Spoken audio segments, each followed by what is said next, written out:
يحقق الانتصار في سيف القدس. في مؤتمر الرواد بعد عقد الائتلاف العالمي لنصرة القدس وفلسطين برعاية جمعية البركة.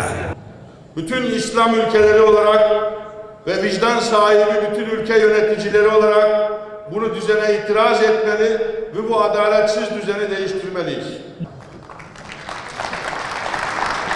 Tabii bir de kendi içimizdeki İslam dünyasının maalesef sorunları var.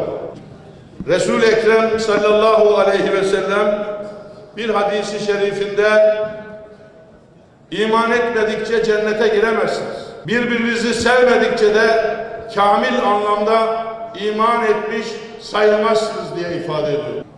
Biz İslam dünyasının yöneticileri olarak batılı emperyalistleri değil, birbirimizi sevmek zorundayız. Birbirimizi Allah için sevmek zorundayız.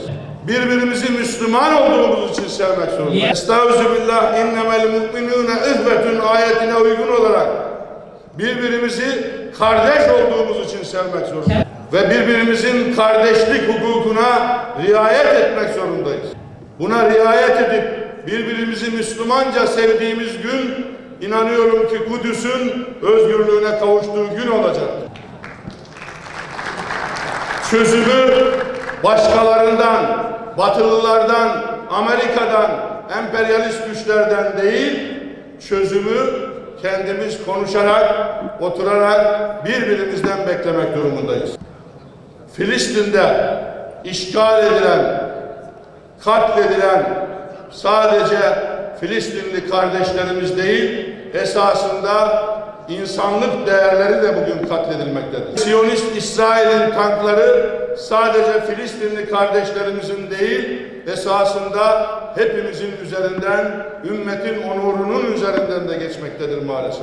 Artık bu utanılacak duruma, bu olumsuz duruma bir an önce son vermeli, ellerimizi ve yüreklerimizi bütün bir İslam ümmeti olarak birleştirmeliyiz. Ben bu çabaları hürmetle selamlıyorum.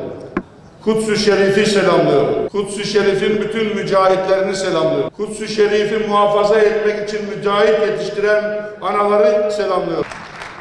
Hepimizin, bütün bir İslam ümmetinin adına bedel ödeyen Kuds-ı Şerif'in yiğit gençlerini selamlıyorum. Allah'ın vaadine inanıyorum.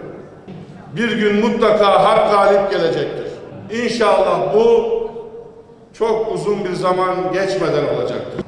Biz Türkiye olarak Cumhurbaşkanımızın liderliğinde devletimizle, hükümetimizle ve bütün milletimizle birlikte Filistin halkının ve haklı davasının yanındayız.